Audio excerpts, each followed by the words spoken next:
Apreciados amigos, nos alegra muchísimo estar con usted nuevamente aquí. Como de costumbre, en nuestro programa Audiencias. Este es un programa que hacemos de derechos humanos para conocer y hacer pedagogía de un tema supremamente importante como son no solamente los derechos de los colombianos, sino los derechos del ciudadano en el mundo entero. Y en el día de hoy nos acompaña el imán Julián Zapata, él es cofundador del Centro Cultural Islámico en Colombia. Ha sido el colombiano que más ha recorrido el Medio Oriente representando al país, en foros, estudiando, y es un internacionalista y un geopolítico además. Y con él vamos a estar hablando de lo que le pasa al mundo, el conflicto árabe, el terrorismo, para que ustedes se ilustren un poquitico y sepan cuál es la génesis de esa problemática que hoy atemoriza, por supuesto, al mundo y que Colombia no se queda por fuera. Julián, un abrazo grande, bienvenido a Audiencias. Gracias, querido senador Edgar Espíndola, por esta generosa invitación a este noble programa y a este canal, y por darle tanta importancia a estos temas de la geopolítica mundial. Usted es un hombre muy conocedor de los temas del Medio Oriente. ¿Dónde comienza el conflicto religioso en el mundo? Es decir, ¿cuál es el problema entre judíos y árabes y hoy el terrorismo? Pero para que comencemos un poco a poner en contexto, explíquenos ese tema. A ver, existen unas civilizaciones universales y unas tradiciones espirituales universales, como son especialmente el cristianismo y el islam. Son las dos tradiciones espirituales más hegemónicas y expansionistas de la historia de la humanidad. Los cristianos todos suman más de 2.200 millones de personas, de los cuales 1.000 millones o más son católicos. Hay 1.800 millones de personas musulmanas. Es decir, una de cada 4 personas de este planeta o es musulmana o es cristiana. O sea, suman más de la mitad de la humanidad de la Tierra. Hay más de 50 naciones musulmanas. El debate es el siguiente, que los dos libros más leídos de la historia de la humanidad son la Biblia y el Corán. El más traducido es la Biblia y el segundo es el Corán. Y estos libros, a través de estos libros y estas interpretaciones teológicas, filosóficas, místicas, se han fundado culturas, civilizaciones. Entonces, claro, estos libros han permeado toda la historia de la humanidad en los últimos 3.000, 4.000 años. Y especialmente el cristianismo y el islam tienen una pugna histórica expansionista y geopolítica. Y donde, curiosamente, en la tierra de Moisés, de Abraham, de Jesús, de María, que es el Medio Oriente, esa tierra que tuvo muchas religiones antiguas, ¿sí? Como la de los persas, como la de los babilonios, asirios, caldeos, los egipcios. Luego vino el judaísmo de Moisés, luego vino el cristianismo con Jesús de Nazaret. Todo esto ha permeado y ha enriquecido el Medio Oriente. Y luego viene el fenómeno coránico hace 14 siglos con Mahoma, con el profeta Mahoma. Estos libros han influido profundamente en la historia de la humanidad, pero también sus lecturas y sus interpretaciones. Y esto ha hecho que surjan muchas doctrinas filosóficas, teológicas, jurídicas, políticas, y esto ha hecho que también surjan muchísimos conflictos también a través de la historia. Pero bueno, pero el conflicto finalmente empieza con Agar y con Sara. Ahí arranca el conflicto entre judíos y árabes, y después se genera un conflicto ya religioso de uno de los dos sectores. Pienso que lo más importante es que nos une es un padre Abraham, un padre común. El padre común a cristianos, judíos y musulmanes, y que nació en Ur de Caldea, en la Mesopotamia, no en Israel ni en Palestina, sino nació en Ur de Caldea, allá cerca de las desembocaduras del Tigre y del Éufrates, que tuve la oportunidad de conocer. ¿Qué país es ese actualmente? Irak, y tuve la oportunidad de visitar ese lugar con mi familia, he ido ya 3 veces, invitado a Irak y a las ciudades de Karbala, Nayas, a Bagdad, a Samarra, que son lugares epicentros de la historia humana. Entonces, claro, cuando tenemos un padre común como este, pues significa que tenemos demasiados elementos en común. Pienso que el debate no es la confrontación entre las mujeres, no es el problema de Sara o Agar, porque todas tienen unos destinos históricos especiales que fundaron pueblos y comunidades. El debate es la interpretación que los teólogos han tomado, sacerdotes, pastores, rabinos, imames, ¿sí? Ulemas, para dividir las comunidades y enfrentarlas. Porque cuando uno se pone a leer la Biblia y el Corán encuentra que son una continuación de la otra, y que tanto Agar, la madre de los ismaelíes, la madre de los musulmanes grandes, como Sara, la madre de los judíos y cristianos, tenemos demasiados elementos en común para resolver los problemas de la humanidad. Entonces, el tema no es la confrontación, el tema es la solución que se encuentra en el fenómeno abrahámico, que es el padre común a todos los pueblos, y que es lo que no ha sabido ser entendido. Hay que elaborar una nueva teología, senador Edgar Espíndola, sobre Abraham. Y esa es la forma de resolver el conflicto del Medio Oriente. Por ejemplo, ¿cómo se resuelve el conflicto del Medio Oriente? El conflicto que hay entre árabes e israelíes, y que no tiene solución con la famosa teoría de los 2 estados que plantean algunos. La única solución real, histórica, al conflicto del Medio Oriente es la creación de un Estado federal abrahámico. Federal y abrahámico. Federal porque eso es una creación de la ciencia política occidental y el mundo griego occidental, que en un Estado federal hay estados pobres y ricos, medianos, grandes, pequeños, influyentes. Es la política.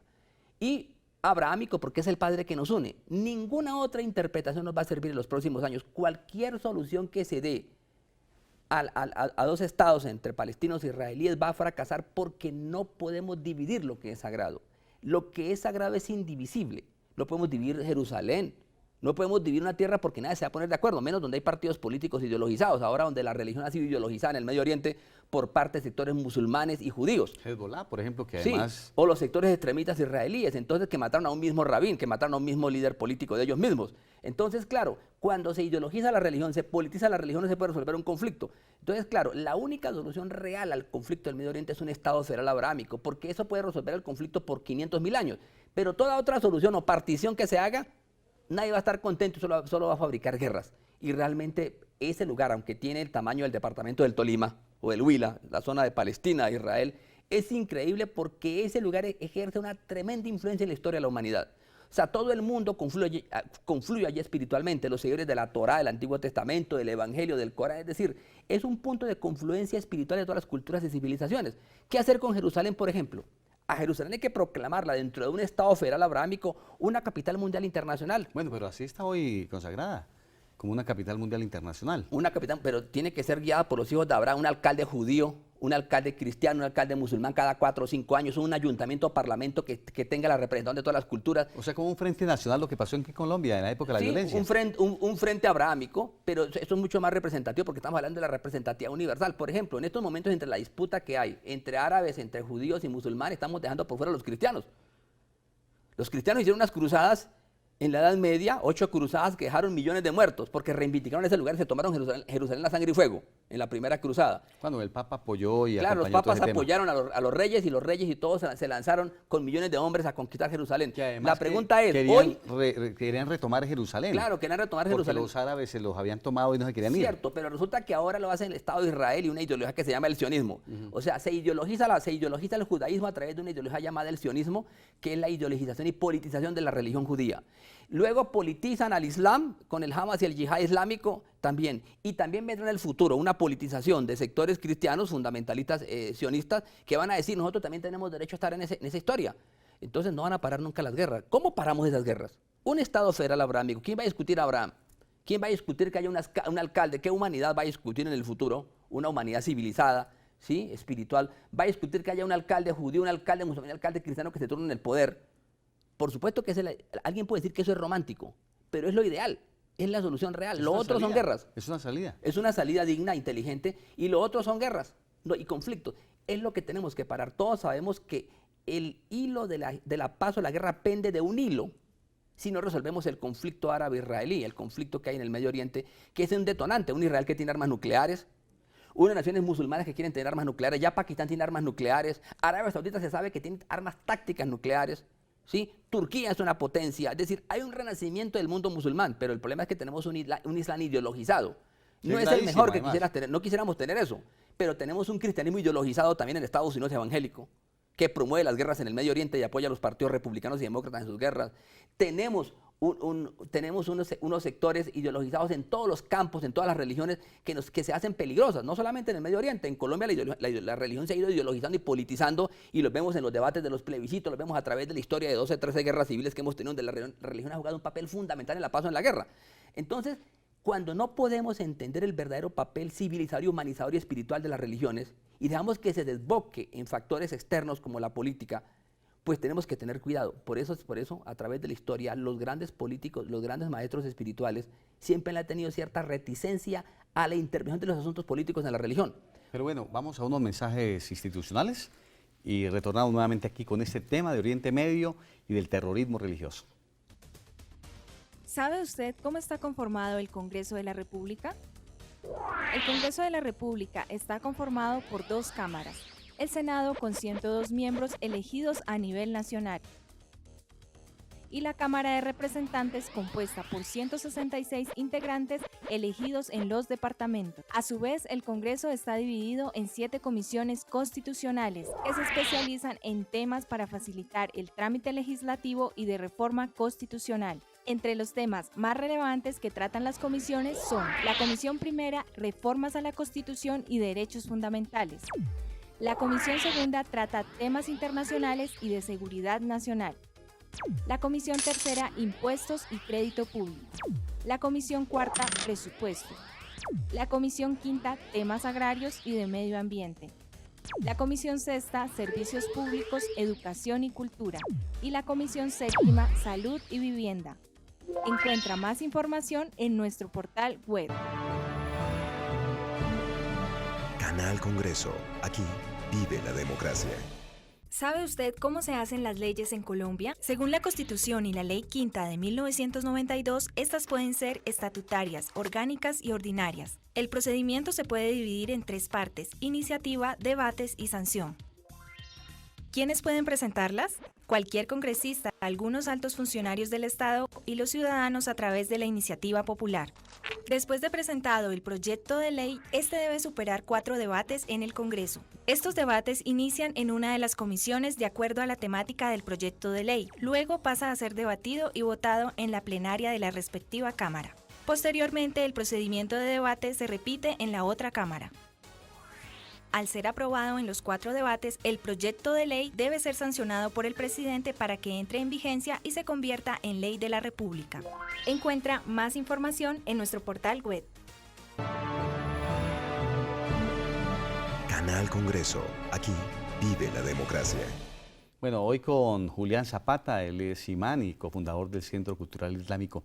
Julián, muchos colombianos se preguntan, ¿es lo mismo ser árabe, el árabe es islámico o es judío, el que es cristiano? ¿Por qué no le aclaramos un poquitico haciendo pedagogía a nuestros televidentes que están aquí con nosotros en el día de hoy? Sí, gracias Edgar por esta aclaración importante. Sí, la gente confunde los árabes y piensan que árabe es igual al Islam. Los árabes son únicamente un pueblo del mundo musulmán, pero hay árabes musulmanes y cristianos y judíos. La mayoría de los árabes, que son más de 22 naciones, hay 450 millones de árabes, cerca de 500 millones, de los cuales más de 400 millones, 50 son musulmanes.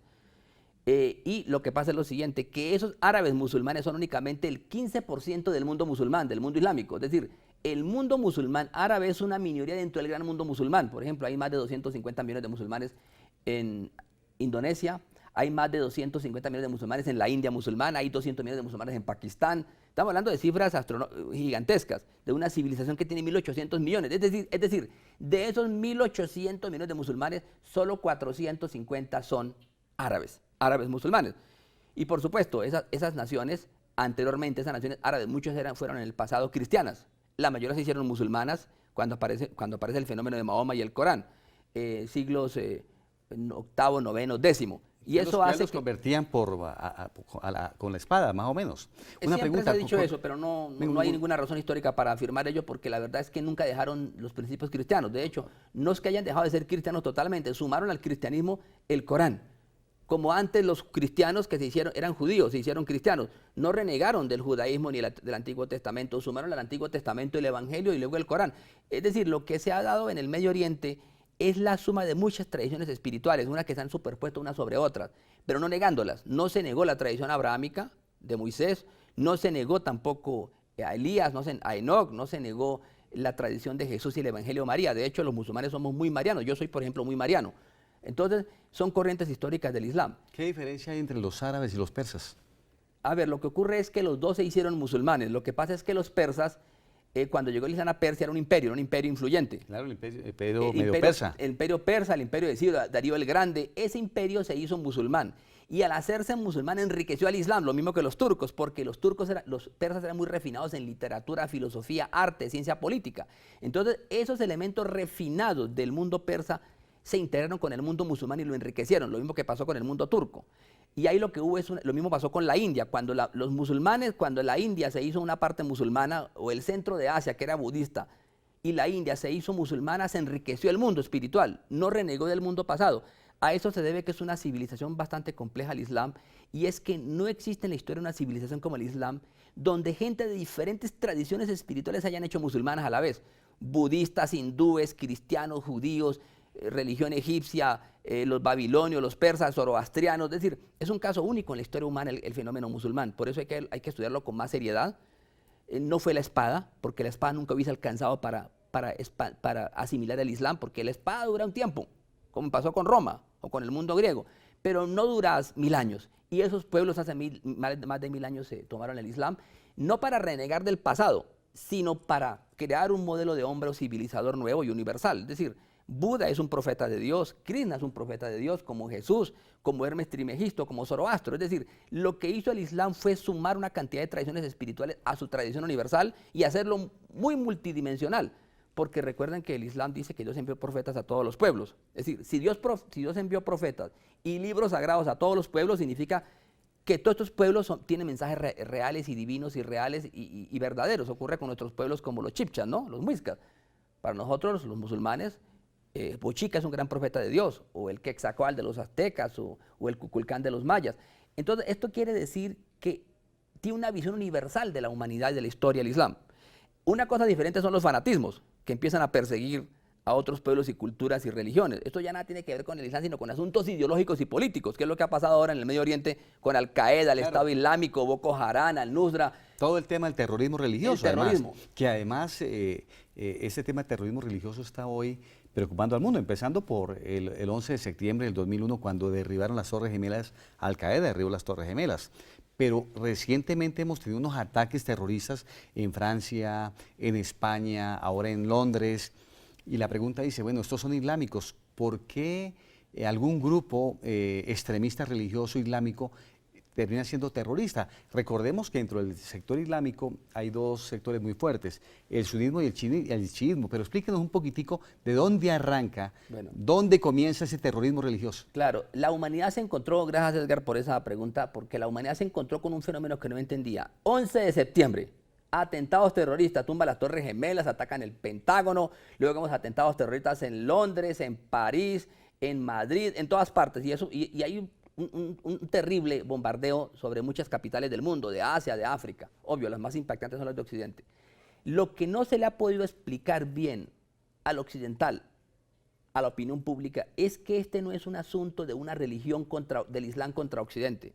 Es el asunto de una ideología religiosa, de una secta ideológica que se salió de control. Se llama el salafismo, o le dicen wahabismo, o le llaman takfirismo.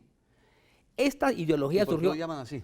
Porque, por los fundadores. Se llama el wahabismo por su fundador, que hace 250 años en Arabia Saudita, lo que es Arabia Saudita, en Nejaf, fundó esta corriente, esta secta. Esta es una secta que es una especie como de desviación y desnaturalización del mundo sunita. Es de una rama del sunismo que se llama el hanbalismo, surgió, que es el 3% del mundo sunita. A ver, el mundo sunita, tú lo decías bien, el mundo musulmán tiene unas grandes corrientes históricas clásicas. La primera es el sunismo, que tiene el 70% de la población, el 20% chiita y el 10% sufi, que es místicos, no, que es metafísica islámica. Ahora bien, de este grupo sunita, que es el mayoritario, el 3% se llama el hanbalismo, que es una doctrina supremamente ultraortodoxa y ultragoda, reaccionaria. De esa secta, a su vez, surgió esta secta que tiene esta corriente que tiene más de 1000 años, de esta secta surgió una secta que se llama el hanbalismo y el salafismo. Surgió una secta que se llama el wahabismo, perdón, porque tiene el nombre de su fundador que se llama Abdul Wahab, Muhammad Wahab, un saudí, hoy Arabia Saudita. Esta secta ataca todos los valores de la civilización islámica histórica, la filosofía, el arte, la ciencia, la mística, las visitas a las tumbas de los profetas, ataca hasta la música, hasta reírse, dice que la mujer hay que recluirla en lugares porque se vuelve tentación para la sociedad y perturba el orden social, es mejor tenerla en la casa como se tiene una joya en un cofre, etc. Y fuera de eso divide el mundo en blanco y negro, el mundo de los fieles y el mundo de los infieles. El que no es musulmán es infiel, punto. Cuando eso jamás lo dice el Corán jamás dice que los cristianos y los judíos son infieles. Estos señores lo dividen en ese mundo.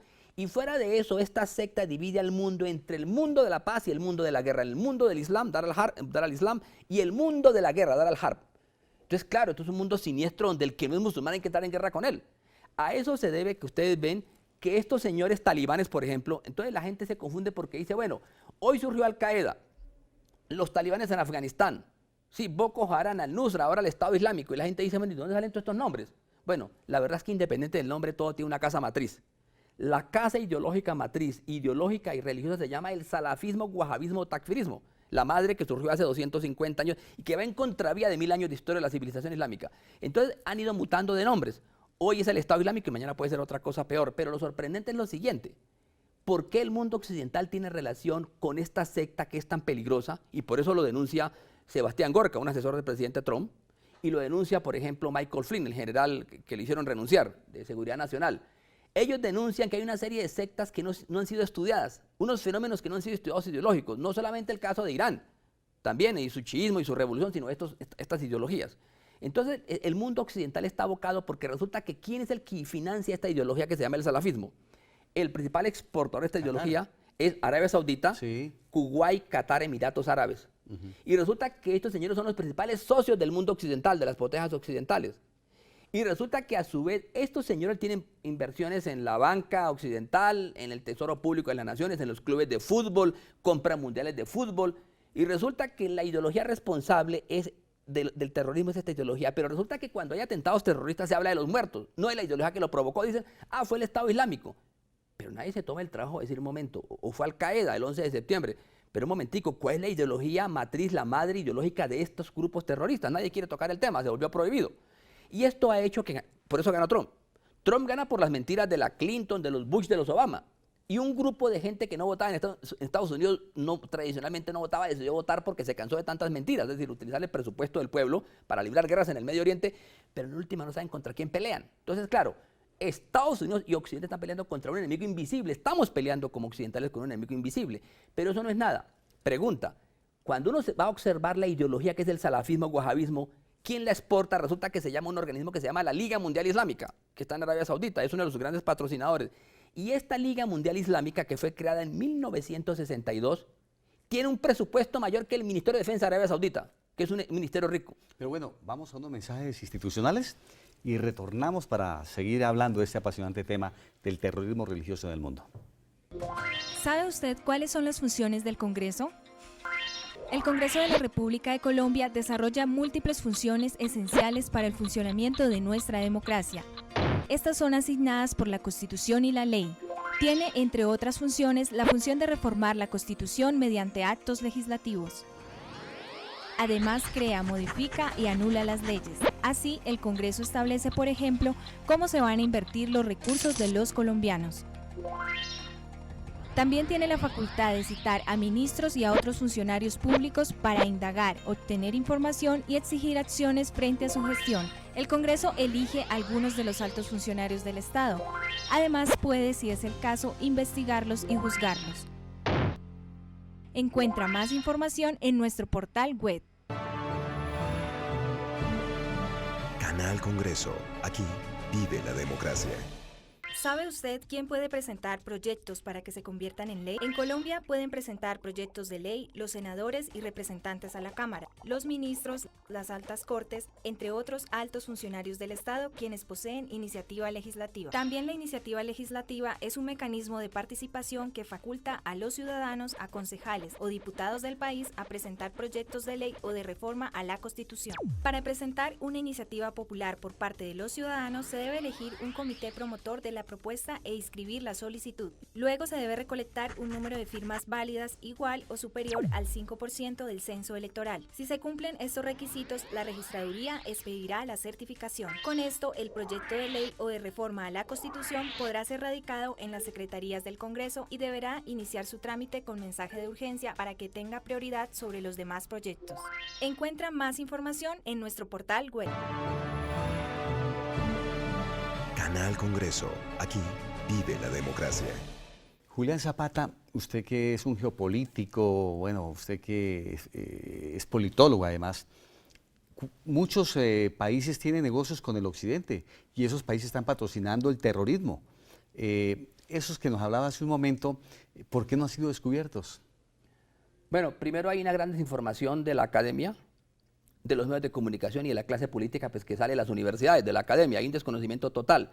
Y eso hace que nuestros funcionarios públicos no conozcan el fenómeno de cómo se exportan estos fenómenos religiosos, estas ideologías a nuestros países.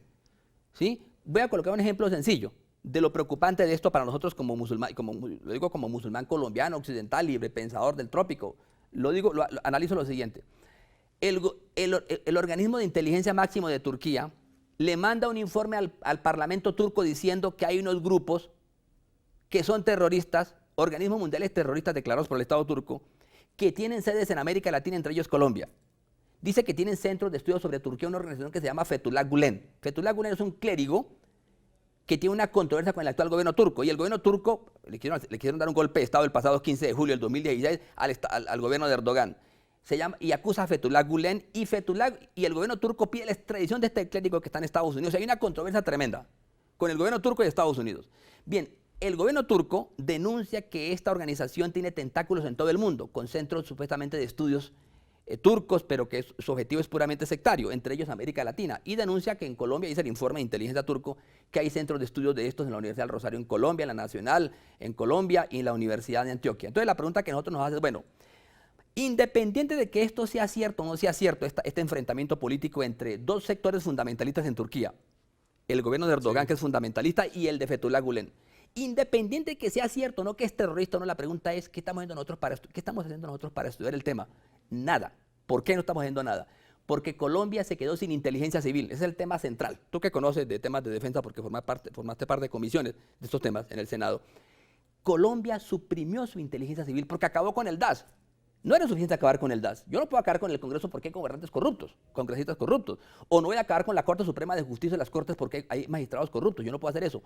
Dejamos en peloto a la inteligencia civil porque esta inteligencia no la puede hacer el aparato militar.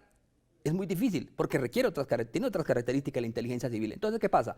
En estos momentos están llegando grupos con lectura fundamentalista y exportando su doctrina, gente de Egipto, de estos hermanos musulmanes que son declarados terroristas por el gobierno egipcio. Y que hace parte de la Liga Árabe. Y que hacen parte de la Liga Árabe. Están exportando ideología gente de Siria, de los hermanos musulmanes que están en Colombia, de Túnez con pasaportes europeos. O sea, llegan religiosos aquí, proselitistas religiosos con pasaportes europeos. ¿Quién los va a ver? Imposible verlos. Claro. Vienen de Pakistán, vienen de Túnez, vienen de la India, de muchas partes.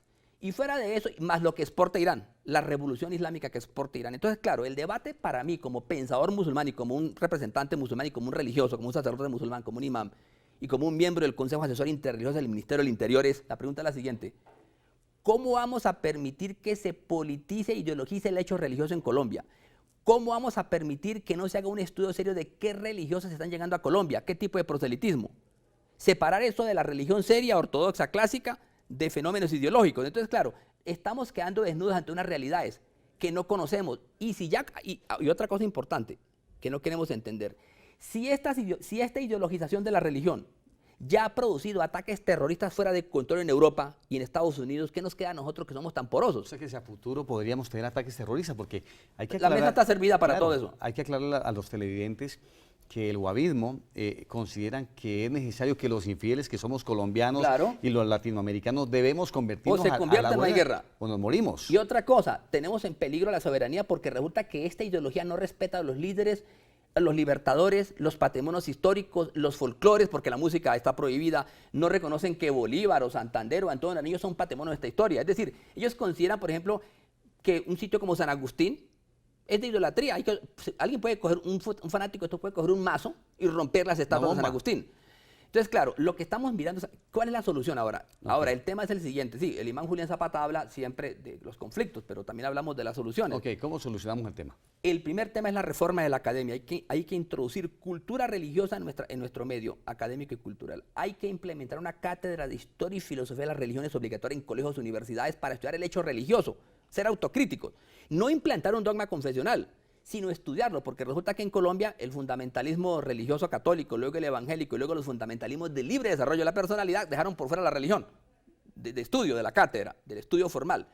Pero también tenemos que implementar una reforma de los medios de comunicación y fuera de eso reformar la inteligencia civil para que se investigue el hecho religioso, lo que es negativo y peligroso para el país, que no se está estudiando. ¿Qué solución hay que implementar entre ellas? Hay que prohibir, dado el problema de seguridad mundial con las sectas religiosas ideologizadas, hay que prohibir el ingreso de religiosos por lo menos por 7 o 10 años mientras limpiamos la casa y estudiamos el tema bien, porque no estamos organizados. El Ministerio del Interior no conoce el tema, el Ministerio del Interior está dedicado únicamente a sacar resoluciones para la contratación, ¿sí? Para promover grupos que no han sido suficientemente estudiados sobre el tema religioso. Entonces, claro, estamos abocados a una politización del hecho religioso y a deformar la religión. ¿Cuál es el peligro que tenemos nosotros? Y lo digo como religioso. Ya se corrompió la ideología, han corrompido la política, han corrompido los modelos económicos. Solo queda que corrompamos la religión, la fe. No es posible hacer eso. Hemos corrompido los tribunales. No quiere decir que no hayan buenos magistrados o buenos congresistas, no, pero todos vemos que el problema de corrupción es inminente, es un gran mal que nos aqueja, peor que las guerras que hemos tenido. Entonces, Si permitimos que se corrompa la religión, si permitimos que un alcalde, un gobernador, diga quién es religioso y quién no es religioso, eso tiene que tener un control. Resulta que eso no lo está estudiando el Ministerio del Interior.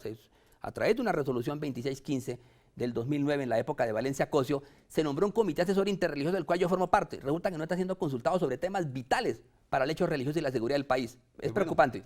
Como lo han podido ver ustedes, este tema es apasionante, conocer un poquitico más de lo que le pasa al mundo en materia del terrorismo y lo que le puede pasar a Colombia si no tomamos las medidas necesarias. Así de que, Julián, muchas gracias por haber estado con nosotros en Audiencias y lo esperamos en un próximo programa. Gracias, senador, por tenernos en cuenta y éxitos en esta vida y en la otra. A todos los queridos televidentes. Queridos amigos, hemos llegado al final de nuestro programa Audiencia. Lo esperamos la próxima semana a esta misma hora y por este mismo canal. Un abrazo grande y que Dios les bendiga. Muchas gracias.